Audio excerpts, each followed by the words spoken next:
When we were coming up, there wasn't like a jam band scene. I think the forefathers of it were bands like the Dead and the Allman Brothers and Traffic.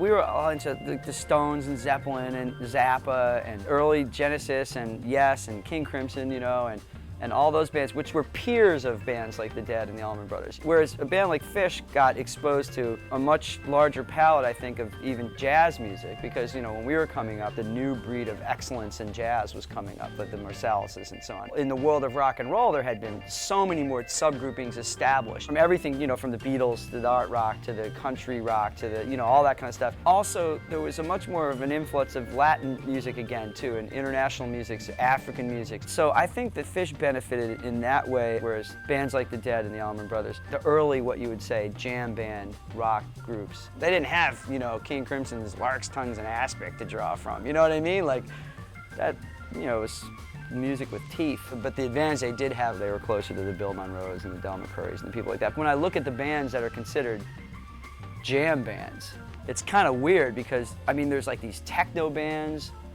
and straight up jazz groups and things like the Jazz Mandolin Project that I play in. I don't think that that would have been considered a jam band 10 or 15 years ago. It would have been a jazz band. It would have been a jazz group. So then the jam band scene that grew, that we were part of the roots of, there's more kinds of bands. A techno band now could be classified as a jam band if it draws like that audience.